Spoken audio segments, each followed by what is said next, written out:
সুপ্রিয় viewers, bike blog নয়নের পক্ষ থেকে আপনাদের সবাইকে জানাচ্ছি পবিত্র মাহে রমজানের শুভেচ্ছা। আবারও চলে আসছি আপনাদের মাঝে খুব গুরুত্বপূর্ণ একটি ভিডিও নিয়ে। আজকের ভিডিওতে থাকবে, অনেকে বলে আমার বাইকটি রাইড করার সময় পিকআপ ছেড়ে দিচ্ছে বা দম ধরে থাকতেছে, সেক্ষেত্রে আপনি কি করবেন, কিভাবে আপনার বাইকের এই সমস্যা আপনি সমাধান করবেন। তো চলুন দেখে আসি আজকের ভিডিও। আপনার বাইকটি রাইড করার সময় ভারী ভারী লাগতেছে, দম ধরে থাকতেছে, পিকআপ ছেড়ে দিচ্ছে, সেক্ষেত্রে এই সমস্যাগুলি সমাধান করার জন্য সর্বপ্রথম আপনাদের দেখতে হবে আপনার বাইকের চাকা জ্যাম হয়ে আছে কিনা।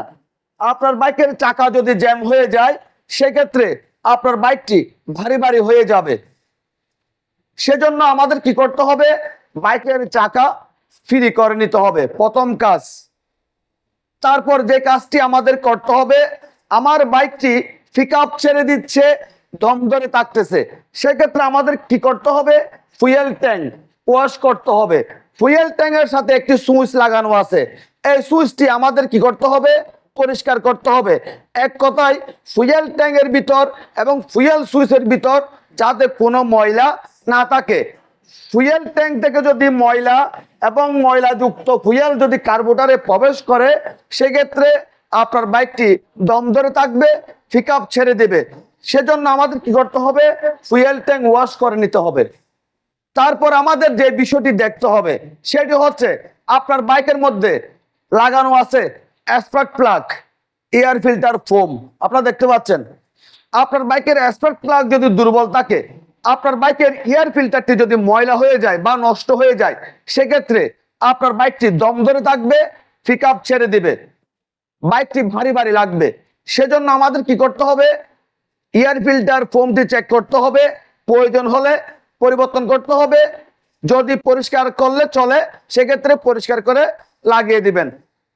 স্পার্ক প্লাগ যদি দুর্বল থাকে, যদি ইলেকট্রোলাইট ক্ষয় হয়ে যায়, সাথে সাথে পরিবর্তন করে নেবেন। আপনার বাইকটি রাইড করার সময় আর পিকআপ ছেড়ে দেবে না, দম ধরে থাকবে না, বাইকটি ভারী ভারী লাগবে না। তারপর যে কাজটি আমাদের করতে হবে সেটি হচ্ছে, আপনার বাইকের হেডের মধ্যে লাগানো আছে দুইটি বাল্ব, একটি হচ্ছে ইনটেক বাল্ব আর একটি হচ্ছে এক্সজস্ট বাল্ব। এই দুটি বাল্ব আমাদের অ্যাডজাস্ট করতে হবে। এই অ্যাডজাস্টকে বলা হয় টেফিট অ্যাডজাস্ট। ইনটেক বাল্বের মাপ রাখতে হবে 0.05 mm আর এক্সজস্ট বাল্বের মাপ রাখতে হবে 0.10 mm। আপনার বাইকের টেফিট যদি অতিরিক্ত জ্যাম থাকে, অতিরিক্ত লুজ থাকে, সেক্ষেত্রে আপনার বাইকটি ভারী ভারী হয়ে যাবে। অতিরিক্ত জ্যাম থাকলে বাইকটি রাইড করার সময় ক্লাচ ধরার সাথে সাথে বন্ধ হয়ে যাবে, বাইকটি ভারী ভারী লাগবে। সেজন্য অবশ্যই আমাদের করণীয় হচ্ছে টেফিট ফিলার গ্যাস দিয়ে সঠিক নিয়মে অ্যাডজাস্ট করতে হবে। সেক্ষেত্রে বাইক চালিয়ে অনেক বেশি মজা পাবেন, বাইকটি আর বন্ধ হবে না, বাইকটি ভারী ভারী হয়ে থাকবে না, বাইকের পিকআপ ছেড়ে দেবে না।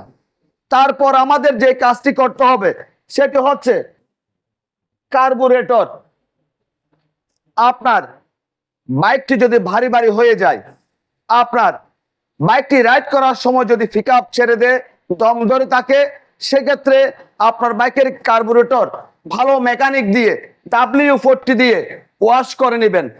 সেক্ষেত্রে আপনার বাইকটি আর ভারী ভারী হয়ে থাকবে না, পিকআপ ছেড়ে দিবে না এবং বাইক চালিয়ে অনেক বেশি মজা পাবেন।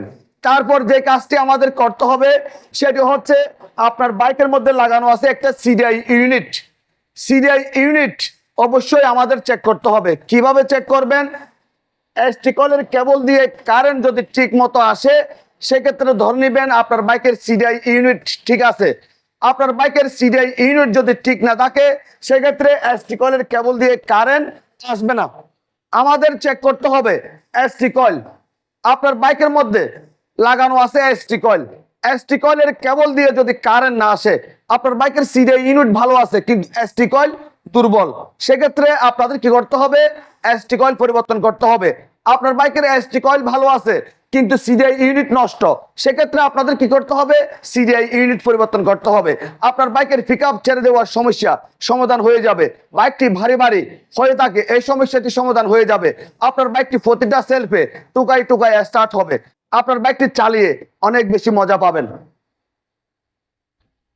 অনেক সময় দেখা যায় বাইক রাইড করার সময় ভারী ভারী লাগতেছে, টুটল দিচ্ছি, বাইকটি কিন্তু সেভাবে দুলতেছে না। সেক্ষেত্রে আমাদের দেখতে হবে, এই ঘটনাটি ঘটে পুরাতন বাইকের ক্ষেত্রে। আপনার বাইকের রিং পিস্টন নষ্ট হয়ে গেছে, ইঞ্জিন থেকে প্রচুর পরিমাণে অয়েল পুরে একজস্ট দিয়ে বের হয়েছে, একজস্টটি জ্যাম হয়ে আছে। আপনার বাইকের সাইলেন্সার পাইপ যদি জ্যাম থাকে, সেক্ষেত্রে আপনার বাইকটি ভারী হয়ে যাবে। চেক করে দেখবেন একজস্ট দিয়ে ক্লিয়ার বাতাস বের হচ্ছে কিনা। একজস্ট দিয়ে ক্লিয়ার বাতাস যদি বের হতে না পারে, সেক্ষেত্রে আপনার বাইকটি ভারী ভারী হয়ে যাবে। আপনার বাইকের মধ্যে ইঞ্জিনের ভিতর ক্লাচ সাইডে লাগানো আছে ক্লাচ প্লেট। আপনার বাইকের ক্লাচ প্লেট যদি দুর্বল হয়, সেক্ষেত্রেও আপনার বাইকটি ভারী হয়ে যাবে। আপনি বাইকটি টুটল দিচ্ছেন কিন্তু আপনার বাইকটি সামনের দিকে আগাচ্ছে না, সেক্ষেত্রে আপনাদের চেক করতে হবে আপনার বাইকের ক্লাচ প্লেট। আপনার বাইকের ক্লাচ প্লেট ফিটনেস কত থাকতে হবে? 3 mm থেকে 2.8 এর ভিতর থাকতে হবে। যখনই 2.8 এর নিচে চলে আসবে, আপনার বাইকের ক্লাচ প্লেট দুর্বল, আপনার বাইকের ক্লাচ প্লেট পরিবর্তন করে দিবেন। আপনার বাইকটি ভারী ভারী আর চলবে না, আপনার বাইকের পিকআপ ছেড়ে দিবে না, আপনার বাইকটি চালিয়ে অনেক বেশি মজা পাবেন। এখন যে বিষয়টি আপনাদের সাথে শেয়ার করবো সেটি হচ্ছে আপনার বাইকের চেন স্প্রকেট। আপনার বাইকের চেন স্প্রকেটের দাঁত ক্ষয় হয়ে গেছে, আপনার বাইকের চেন অতিরিক্ত লুজ, আপনার বাইকের চেন অতিরিক্ত টাইট, সেক্ষেত্রেও আপনার বাইকটি ভারী ভারী হয়ে যাবে। সেজন্য আমাদের কি করতে হবে?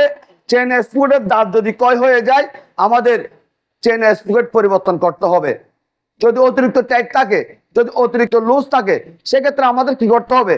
চেনের মধ্যে 90 গ্রেডের গিয়ার অয়েল দিয়ে আমাদের চেন অ্যাডজাস্ট করতে হবে। সেক্ষেত্রে বাইক চালিয়ে অনেক বেশি মজা পাবেন, চেন থেকে আর কোনো বাজে শব্দ আপনি শুনতে পাবেন না। এখন যে বিষয়টি আপনাদের সাথে শেয়ার করব সেটি হচ্ছে আপনার বাইকের গুরুত্বপূর্ণ জিনিস হচ্ছে ইঞ্জিন অয়েল।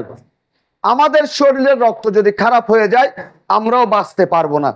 আপনার বাইকের ইঞ্জিন অয়েল যদি 2 নাম্বার হয়, সেক্ষেত্রে আপনার বাইকের ইঞ্জিন খুব তাড়াতাড়ি নষ্ট হয়ে যাবে। আপনার বাইকের ইঞ্জিন দীর্ঘদিন ভালো রাখার জন্য, বাইক চালিয়ে মজা পাওয়ার জন্য এবং বাইকটি স্মুথ ভাবে রাইড করার জন্য অবশ্যই ভালো মানের ইঞ্জিন অয়েল ব্যবহার করবেন। সেক্ষেত্রে বাইক চালিয়ে অনেক বেশি মজা পাবেন। আজকের ভিডিওতে আমি আপনাদের সাথে শেয়ার করছি, আপনার বাইকটি ভারী হয়ে থাকে, আপনার বাইকটি রাইড করার সময় পিকআপ ছেড়ে দেয়, আপনার বাইকের পিকআপ দিচ্ছেন, বাইকটি দম ধরে আছে, সেক্ষেত্রে আজকের ভিডিওতে যে বিষয়গুলি আমি আপনাদের সাথে শেয়ার করছি, এই বিষয়গুলি ফলো করবেন।